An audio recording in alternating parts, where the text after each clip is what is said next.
청소년부 결승전에 이어서 2023 대한민국 열린토론대회 대학생부 결승전을 시작하겠습니다. 토론 방식은 청소년부와 동일합니다. 시작 발언, 자유토론, 마무리 발언 순으로 모두 32분 동안 진행됩니다. 시작 발언은 찬성팀 먼저 팀당 2분씩 주어지고 자유토론도 찬성팀을 시작으로 각 팀당 12분씩 총 24분 동안 이루어집니다. 1회당 발언은 가급적이면 2분 이내로 해주시고 정확한 시간 관리를 위해서 발언이 끝날 때는 이상입니다라고 언급해 주시기를 부탁드리겠습니다.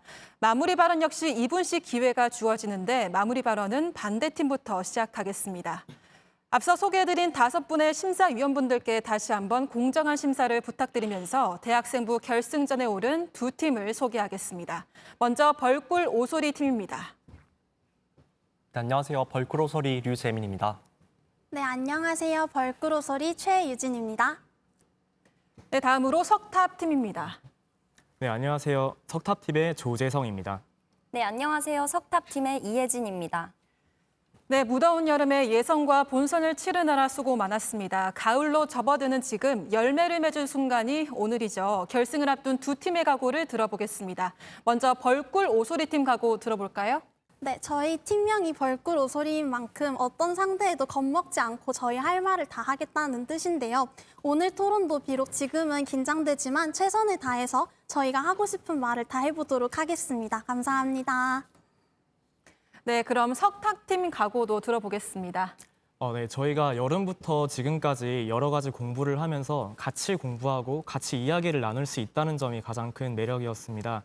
저희가 팀 이름이 석탑처럼 오늘도 견고하고 또 큰 석탑을 마지막까지 잘 쌓을 수 있도록 노력해 보겠습니다. 감사합니다. 네, 대학생부 결승도 역시 치열한 경기가 될 것 같은데요. 멋진 토론 기대하겠습니다. 네, 그럼 지금부터 2023 대한민국 열린토론대회 대학생부 결승전을 본격적으로 시작하겠습니다. 오늘 논제는 선거에 관한 여론조사 결과 공표를 상시 허용하여야 하는가입니다. 현재는 선거법에 의해 선거일 6일 전부터 투표 마감까지 실시한 여론조사는 공표가 금지되고 있습니다. 여기서 말하는 여론조사에는 정당에 대한 지지도나 당선인을 예상하게 하는 조사뿐만 아니라 모의투표나 인기투표의 경우도 포함되어 있습니다. 그러다 보니 선거일과 임박한 시기에 유권자에게 영향을 끼칠 수 있다는 우려가 있는데요. 하지만 반대로 유권자의 알 권리가 너무 제한되고 잘못된 정보가 나올 수 있다는 주장도 있습니다. 오늘 결승전에서는 이 논제에 대해서 찬성팀과 반대팀으로 나눠서 토론을 진행하겠습니다.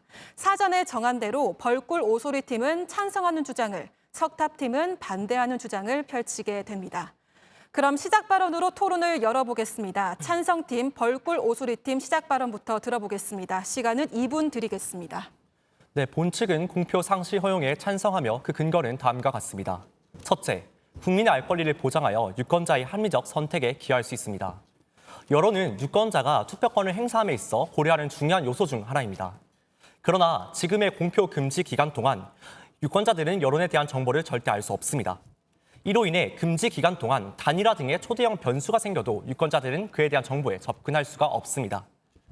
합리적인 선택의 전제는 충분한 정보의 제공인 바 저희 찬성 측은 상시 허용을 통해 유권자들의 알 권리를 보장해야 한다고 주장합니다. 둘째, 현재의 금지 기간은 그 정당성이 부족합니다. 공표 금지 기간은 민의가 왜곡될 수 있다는 우려와 여론조사에 대한 불신에 근거하고 있습니다. 그러나 여론조사로 인해 민의가 왜곡될 수 있다는 우려는 근거가 전혀 없는 가설에 불과합니다. 또한 여론조사는 사회과학적으로 공인된 분석 기법을 활용하고 있고 여심이 등의 통제를 받기 때문에 여타 정보보다 훨씬 더 높은 신뢰도를 가지고 있는 것이 현실입니다. 정작 객관성이 담보되지 않은 빅데이터 분석이나 출처가 불분명한 개인 간의 정보 유통을 허용하면서 여론조사의 공표만을 금지하는 것을 저희 찬성 측은 납득하기가 어렵습니다. 끝으로 공표 금지 조항은 여러 가지 형평의 문제를 낳고 있습니다. 현행 법률은 결과의 공표만을 금할 뿐 자체적인 여론조사의 실시는 허용하고 있습니다. 이 때문에 정작 선거의 주인인 우리 유권자들은 정보에 대해 접근할 수 없지만 정당이나 언론들은 여론에 대한 정보를 파악할 수 있습니다. 이뿐만이 아닙니다. 거대 정당에 비해서 자본이 부족한 군소정당 내지는 소속이 없는 후보자의 경우 여론조사를 의뢰하여 그에 대한 정보를 얻는 것이 불가합니다. 이는 곧 선거 전략을 수립하는 데 있어서 불리함으로 이어집니다.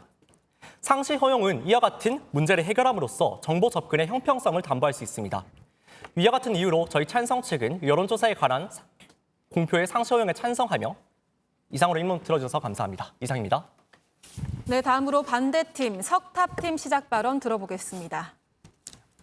네, 반대측 발언 시작하겠습니다. 국가는 민주주의의 본질을 위해 바람직한 선거 환경을 조성해야 할 책임이 있습니다. 이에 저희 반대측은 선거 여론조사 상시 공표에 대하여 반대합니다. 그 이유는 다음과 같습니다. 첫째, 민주주의의 본질을 지키기 위해 최소한도의 제한은 필요합니다. 허영 경희대학교 법학전문대학원 교수에 따르면 선거 여론조사 공표 기간의 제한은 선거권 행사 자체를 제한하는 것이 아니기에 참정권은 그대로 보장하면서도 민주주의를 보호하는 필요한 조치입니다. 오류 가능성을 내포하는 여론조사의 특성을 고려한다면 이는 권리 침해가 아닌 오히려 유권자의 권리 보호입니다. 둘째, 유권자의 의사를 왜곡할 수 있습니다. 중앙선거관리위원회와 한국사회 여론연구소 등의 지적에 따르면 선거 여론조사는 표본 수집의 한계 등으로 인해 필연적으로 방법론상의 오류 가능성을 갖습니다. 여론조사 공표 기간의 제한은 건강한 선거 문화를 위해 추구한다는 사실을 밝히면서도 앞서 말씀드린 여론조사 한계를 극복하기 위한 장치였습니다. 이런 장치를 제거하는 것은 결과 왜곡을 정정할 수 있는 기간도 유권자 스스로 수기할 수 있는 기간도 보장하지 않아 결국 본래 추구하였던 건강한 선거 문화마저 잃게 합니다. 셋째, 본질적으로 대의민주제를 위협합니다. 정서적 양극화라는 문제점을 겪는 우리의 현실을 보아야 합니다. 1999년 헌법재판소도 지적하였듯 항시 허용된 여론조사는 승산이 있는 쪽에 가담하는 밴드웨건 또는 언더독 등의 효과로 인해서 선거의 공정성을 저해할 수 있습니다. 이런 효과의 유무를 차치하더라도 여론 왜곡의 가능성으로 결과에 대한 끝없는 의심과 정쟁을 가능하게 하기에 민주주의의 본질을 왜곡합니다. 이에 저희는 본 논제에 대하여 반대합니다. 이상입니다. 네, 양팀 시작 발언 잘 들었습니다. 이제 자유 토론으로 넘어가겠습니다. 팀마다 12분씩 사용하실 수 있고 1회 발언 시간은 되도록이면 2분 이내로 부탁드리겠습니다. 먼저 찬성팀, 벌꿀 오소리 팀부터 자유 토론을 시작하겠습니다. 네, 우선 반대측 입론 잘 들었습니다. 저희는 먼저 유권자의 입장에 집중하여 반대측의 주장이 얼마나 많은 문제를 낳고 있는지에 대해 논해보고 싶습니다. 이에 따라 질문을 하나 드리고 싶은데요. 지난 대선의 경우 공표 금지 기간에 안철수 후보와 윤석열 후보의 단일화가 이루어졌습니다. 이로 인해 유권자들이 큰 혼란을 느꼈었죠. 이처럼 금지 기간 내에 초대형 변수가 발생했을 때 여론에 대해서 파악하고 싶은 유권자들이 있다면 이들이 참고할 수 있는 정확한 자료에는 무엇이 있습니까? 답변해 주시기 바랍니다. 이상입니다. 네, 답변 드리겠습니다. 먼저 찬성 측 입론 잘 들었습니다. 찬성 측에서 질문하실 때 전제하는 점은 마치 유권자가 어떤 설문조사를 가지고 있을 때 그것이 유권자 의사결정의 본질적인 부분이고 기본적인 전제라고 설정하신 듯합니다.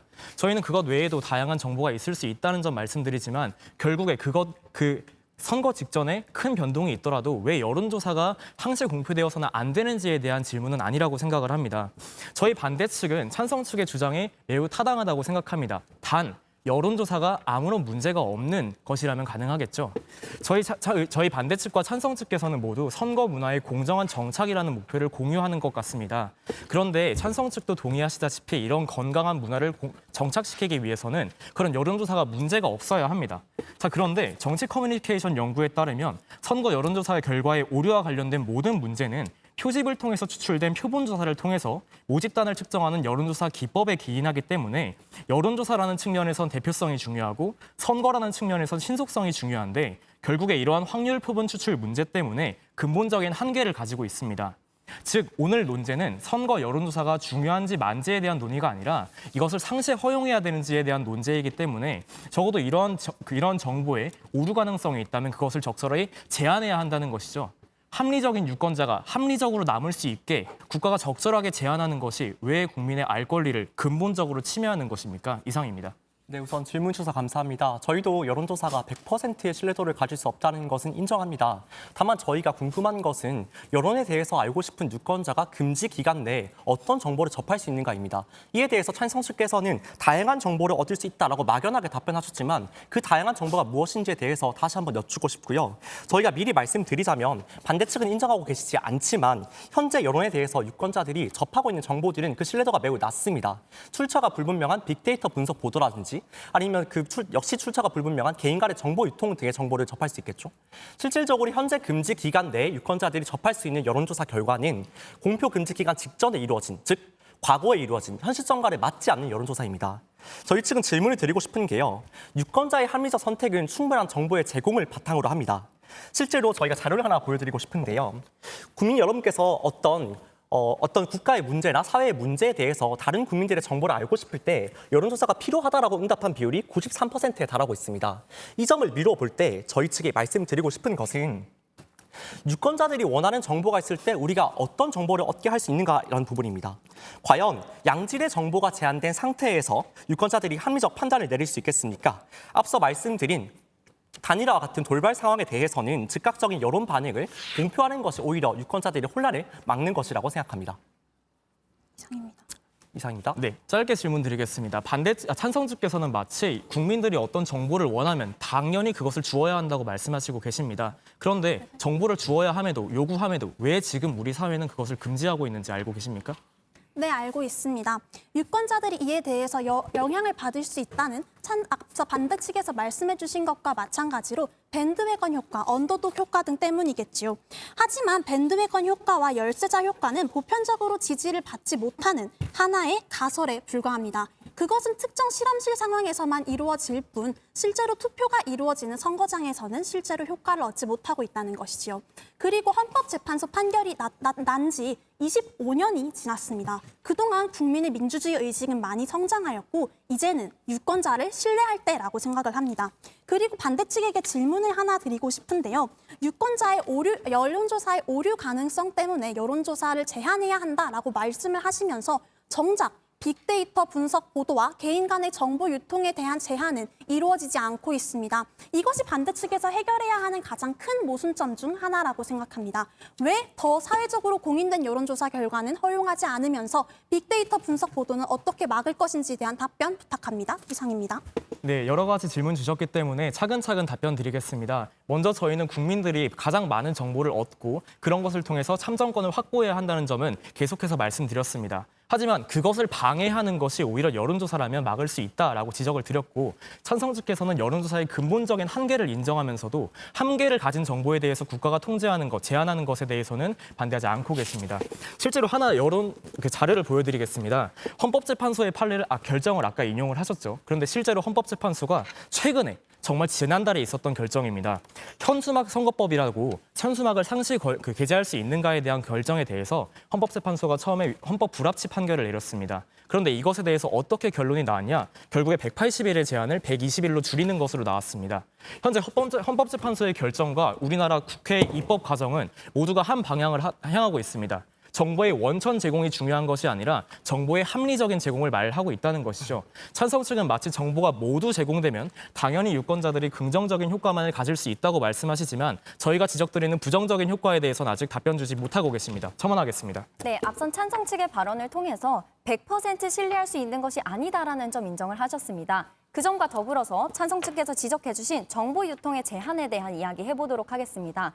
사실 유권자의 30에서 50%는 선거가 실시되기 일주일 이내에 지지하는 후보자를 결정한다고 합니다. 그렇다면 이러한 현실을 고려했을 때 여론에 좌우되는 정치적 판단이 아니라 오히려 그 기간 동안 기존에 제공되었던 공약이나 후보자의 자질 등과 같은 선거 요소를 충분히 고려할 수 있도록 국가가 도와야 한다는 것입니다. 저희가 앞선 발언 과정에서 말씀드린 것과 같이 합리적인 유권자를 위해서 국가가 해야 할 일이 무엇일까라는 것을 생각해 보았을 때 바로 부드러운 간섭입니다. 무조건적으로 간섭을 하는 것이 아니라 부드럽게 이 유권자가 합리적인 방향으로 의사결정을 할 수 있도록 돕는 것이 본 제도라는 것입니다.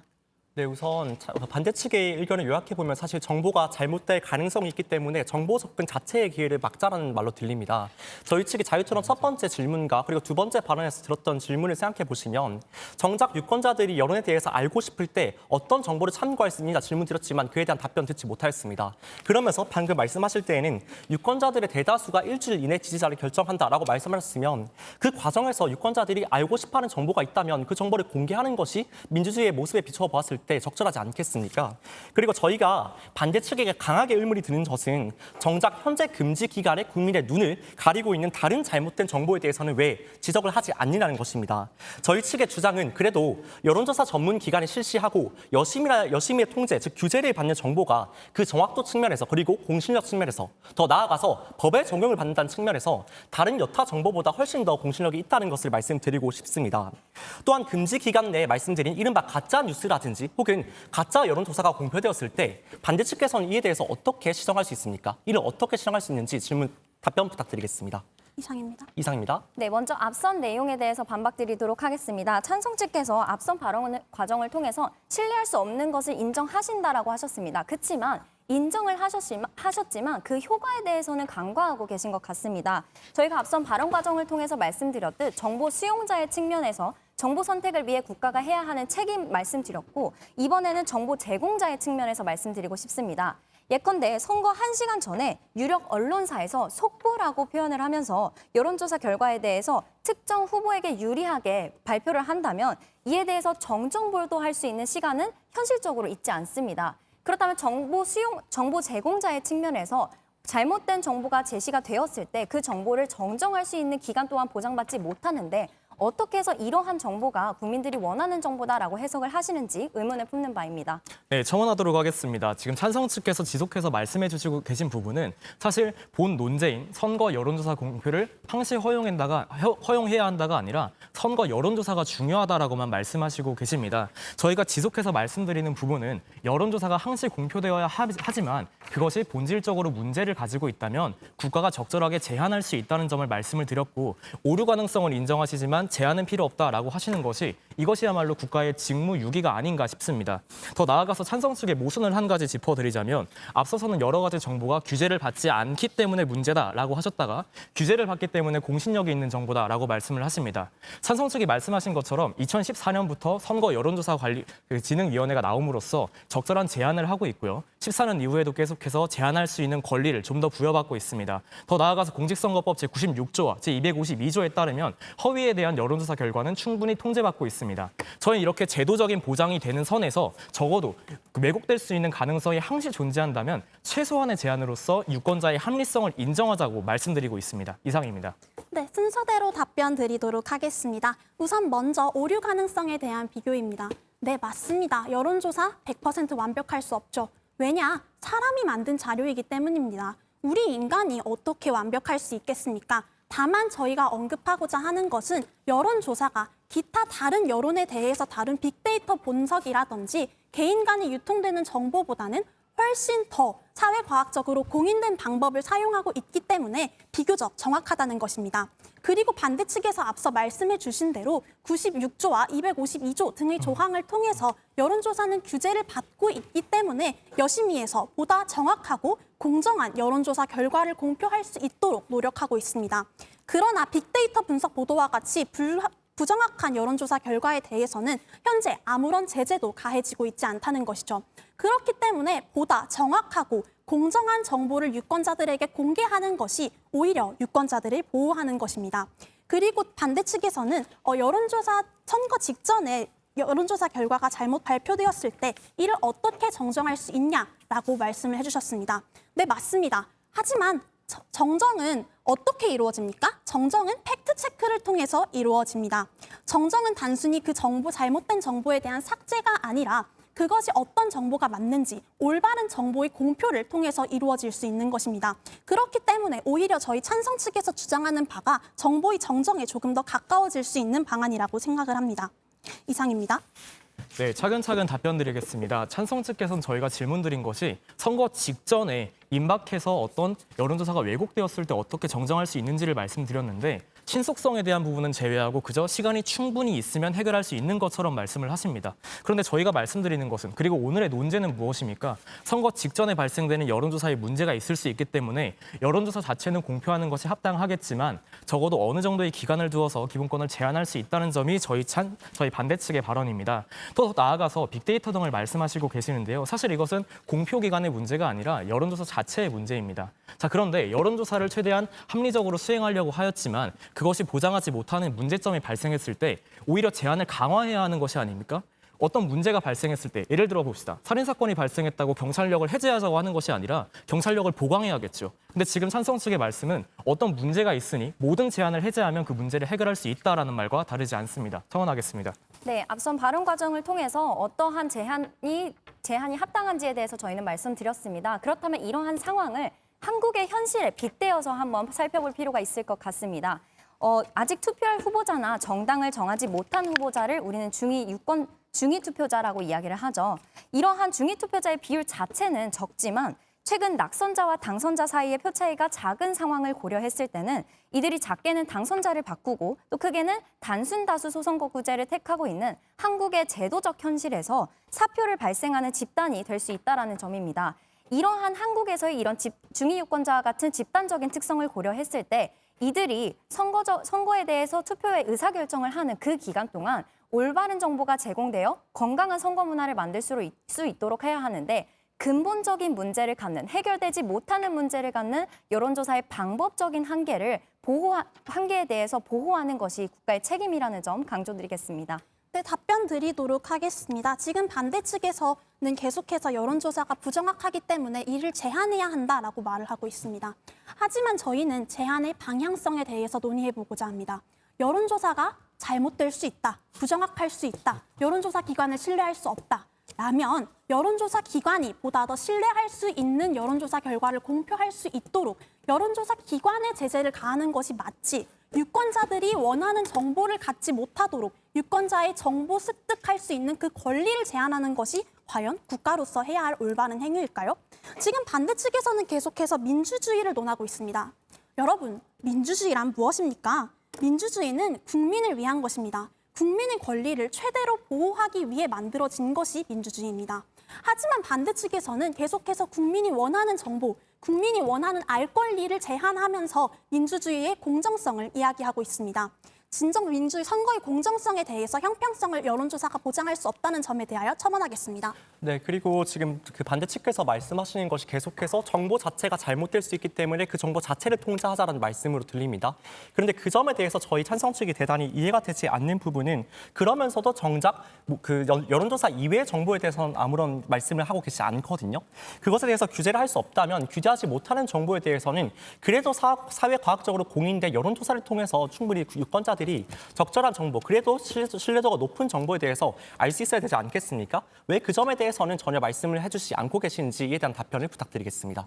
네, 답변 드리도록 하겠습니다. 찬성 측께서는 여론조사가 아닌 정보의 문제를 왜 해결하지 않으려 하나라고 말씀을 하시지만 오늘의 논제는 여론조사 결과의 상시 공표에 대한 이야기입니다. 찬성 측이 주장하는 바와 같이 다른 수단을 통한 정보 전달에 문제가 생겼을 때는 그 정보를 제한할 다른 방안을 마련해야 할 시기입니다. 하지만 그러한 정보가 난립하는 상황에 대한 문제를 해결하기 위해서 상시 공표해야 된다는 것은 오히려 그렇게 부정확하게 사용될 수 있도록 하는 정보를 더 제공해야 한다는 격인 것입니다. 한 가지 더 말씀드릴 것이 제한의 방향성에 대해서 찬성 측께서는 신뢰할 수 있도록 만들면 된다라고 말씀을 하셨습니다. 하지만 저희가 앞선 발언 과정을 통해서 말씀드렸듯 여론조사가 갖는 한계는 신속성과 대표성 두 가지 모두를 고려하는 상황 속에서 본질적으로 해결할 수 없는 문제이기 때문에 그 방법상의 한계를 고려했을 때는 적절한 제한이 필요하다라는 것입니다. 첨언하겠습니다. 네, 첨언하겠습니다. 그 찬성 측께서는 앞선 저희가 질문 드렸던 선거 직전에 어떤 여론조사가 잘못 공표되었을 때 어떻게 정정할 수 있는지 신속성에 대한 부분 아직 답변하지 못했다는 점 지적드립니다. 더 나아가서 찬성 측께서 민주주의를 강조하셨죠. 맞습니다. 민주주의 굉장히 중요합니다. 그런데 민주주의라는 것은 국민이 주인이기 때문에 무엇이든 할 수 있다는 것이 아니라 국민이 주인됨을 표현하는 과정에서 다른 이의 권리를 제한한다면 그리고 민주주의를 본질적으로 흐리게 된다면 어떤 조치를 취할 수 있다는 것이 필요합니다. 이것이 방어민주주의라는 개념으로 사용이 되고요. 앞서 말씀하셨던 밴더웨건 효과에 대해서 이렇게 다양한 연구 조사가 있습니다. 그런데 저희는 밴더웨건 효과나 언더독이 있다 없다를 논하기 이전에 밴더웨건 때문에 결과가 왜곡되었다, 언더독 때문에 결과가 왜곡되었다라고 하면서 찬성 측이 주장하셨던 대의민주주의의 본질인 선거의 결과에 대해서 계속해서 오염된 결과라면서 정쟁이 이어질 수 있다는 점, 현재 특히 네거티브로 대표되는 반사 이익 구조의 정치 구조를 생각했을 때 이 문제를 해결하지 않을 수가 없습니다. 이 부분에 대한 답변 부탁드립니다. 이상입니다. 네, 우선 순서대로 답변 드리도록 하겠습니다. 지금 반대 측에서는 여론조사의 신속성에 대해서도 질문을 해주셨고요. 그리고 여론조사의 신속성에 대해서 우선 먼저 답변을 드리도록 하겠습니다.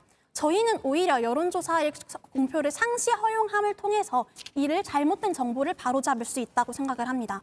지금은 잘못된 정보가 6일 전에 공표되었다 할지라도 이에 대해서 삭제 요청만 진행할 수 있을 뿐 정확한 여론조사 결과를 공표할 수 없기 때문에 정정보도, 진정한 의미의 정정보도는 이루어지지 않고 있습니다.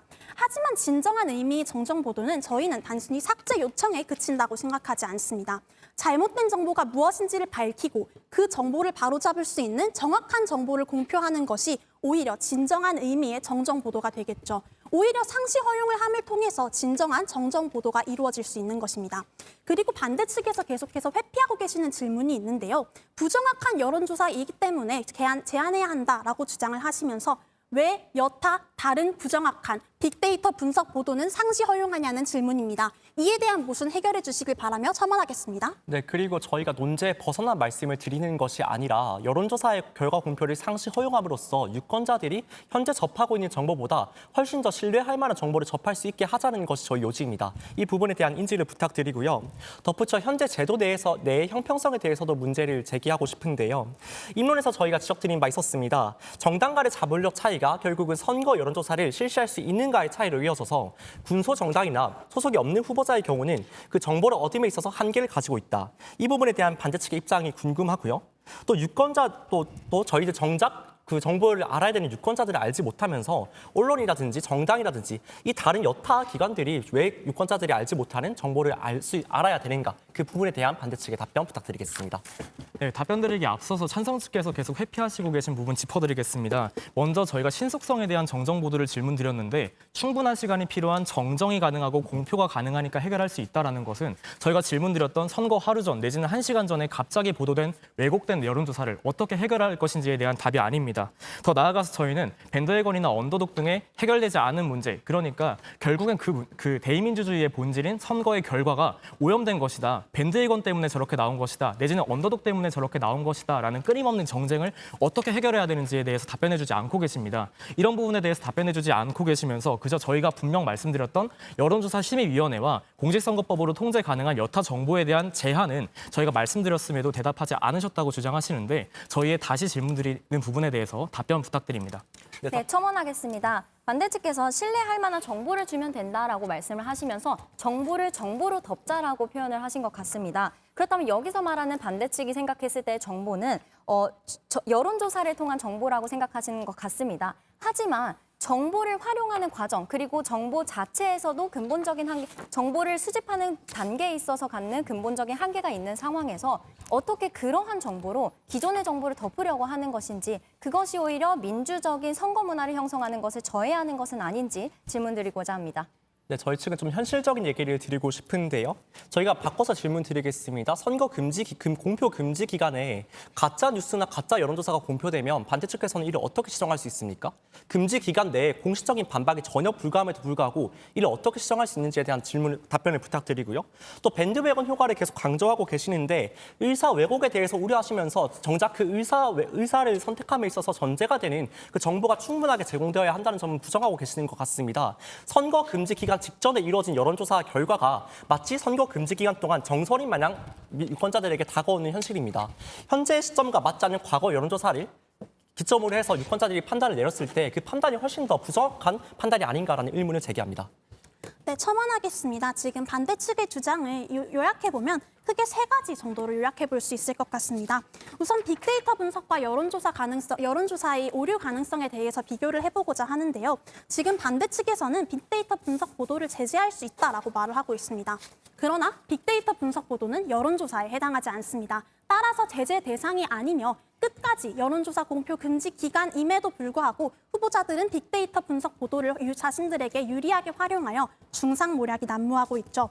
그렇기 때문에 저희는 여론조사를 제공함을 통해서 오히려 정정보도의 가능성을 키우자는 것이 저희 찬성 측의 입장입니다.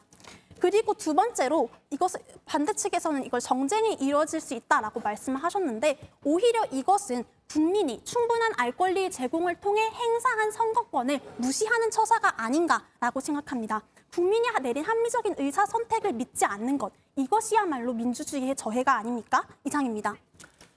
네, 사실관계 하나 잡고 가도록 하겠습니다. 찬성 측께서는 선거 여론조사가 아니기 때문에 제한이 불가능하다라고 말씀하시는데요. 네, 맞습니다. 공직선거법으로는 제한 불가능하겠죠. 하지만 형법에는 명예훼손죄나 그리고 사실적시 명예훼손죄 같은 것들이 있습니다. 언론에 관한 이러한 빅데이터들도 충분히 제한되고 있고 만약에 이것이 제한 가능하다면 빅데이터가 문제가 있기 때문에 선거에 대한 제한도 해제해야 한다라는 찬성 측의 논리 또한 무너질 수 있다는 점 지적드리고 싶습니다. 네, 첨언하겠습니다. 첨언하겠습니다.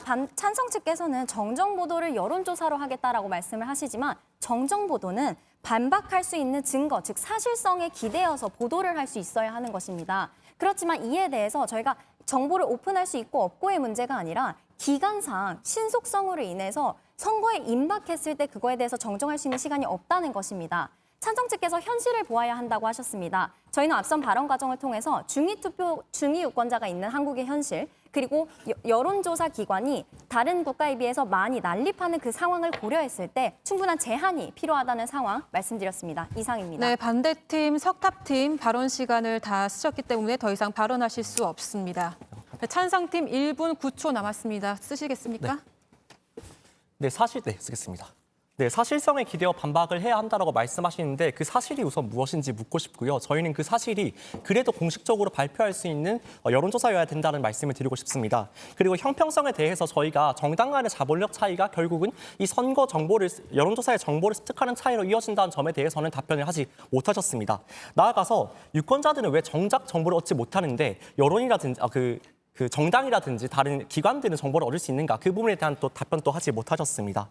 마지막으로 형평성에 대해서 하나만 더 말씀드리면 사전투표자는 현재 하루만 제한을 받고 있는데 왜 본투표자들은 6일 동안이나 제한을 받고 있는가 이에 대해서도 답변을 부탁드리겠습니다. 네, 그리고 마지막으로 새로운 자료를 하나 보여드리면서 여론조사의 필요성을 이야기하고자 합니다.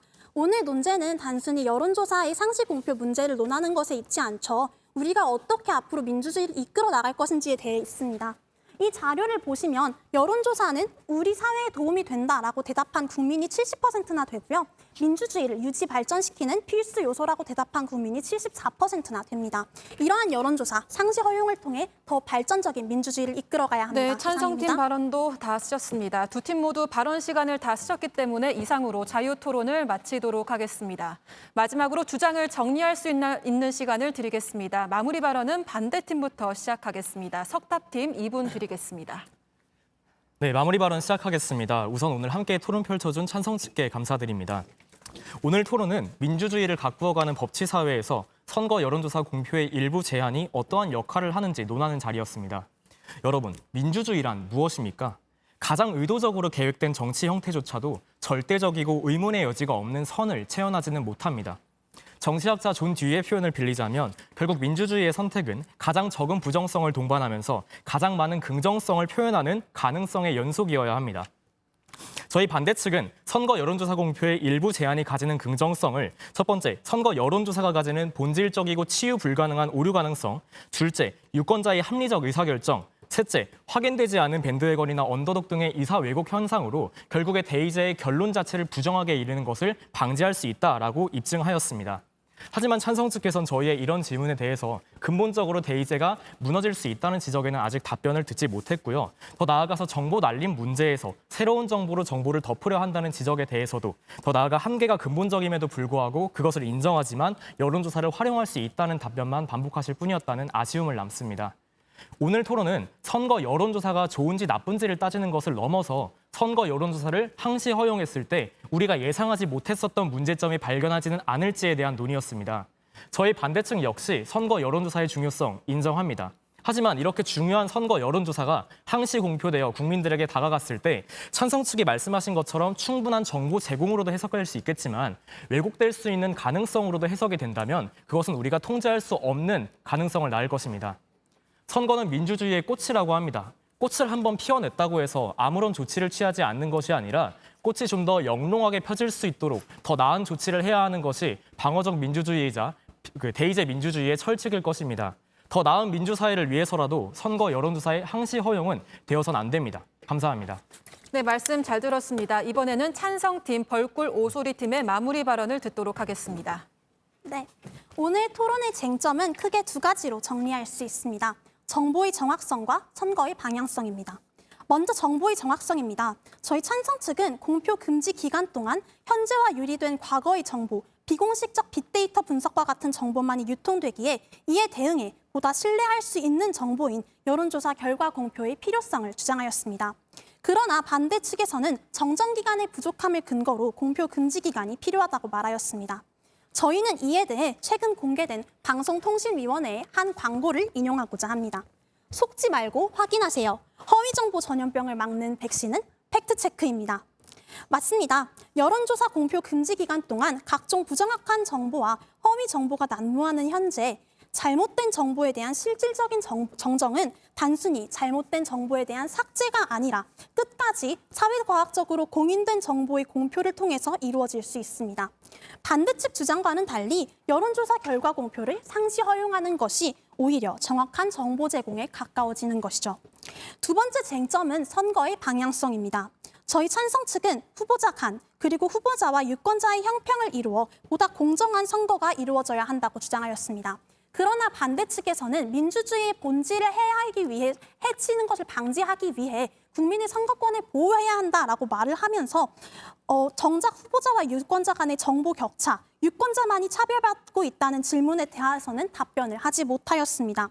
저희 찬성 측은 유권자의 판단 능력을 신뢰하며 오히려 유권자들이 중상모략에 휘둘리기보다는 합리적인 의사선택을 내릴 것이라고 믿습니다.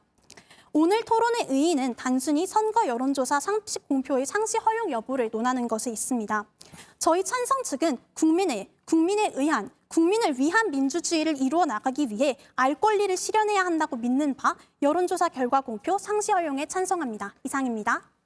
네, 이렇게 대학생부 결승전이 마무리됐습니다. 정말 치열했던 토론이었는데요. 심사위원분들께서도 심사를 마무리해 주시기를 부탁드립니다. 2023 대한민국 열린토론대회 결승전 청소년부와 대학생부의 모든 경기가 끝이 났습니다. 네 팀 모두 수고 많으셨습니다. 네, 이제 모두가 궁금해하시는 결승 결과 발표만을 남겨두고 있는데요. 우리 학생들의 표정을 보니까 얼른 발표를 해야 할 것 같습니다. 그럼 먼저 2023 대한민국 열린토론대회 대학생부 대상은 벌꿀 오소리팀 축하드립니다. 네, 석탑팀도 금상 축하드립니다. 네, 이어서 대학생부 금상 석탑팀 나와주세요.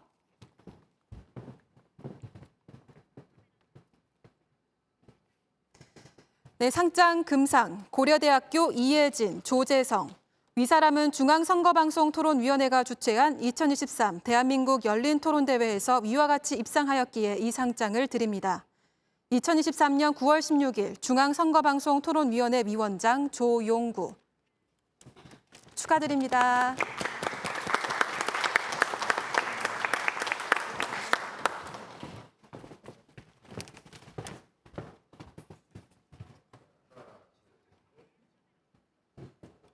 네, 이어서 대망의 우승을 차지한 대상 시상식을 시작하겠습니다.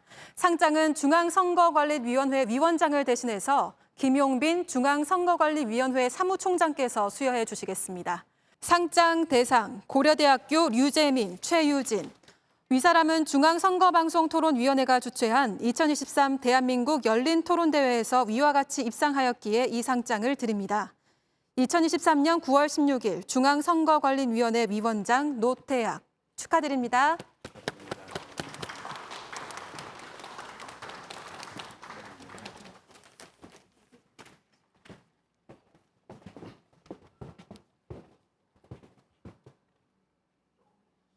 2023 대한민국 열린 토론 대회의 모든 경기와 시상이 끝났습니다. 이번 토론 대회를 통해서 모든 참가자들이 자신의 생각을 논리 있게 펼치고 또 다양한 의견에 귀를 기울일 수 있는 좋은 기회가 됐기를 바랍니다. 매년 중앙선거방송토론위원회 주최로 열리는 대한민국 열린 토론 대회를 통해서 우리 사회에 올바르고 건전한 토론 문화가 더 확산되기를 바라면서 앞으로도 많은 관심과 참여를 부탁드리겠습니다. 시청해주신 여러분 고맙습니다.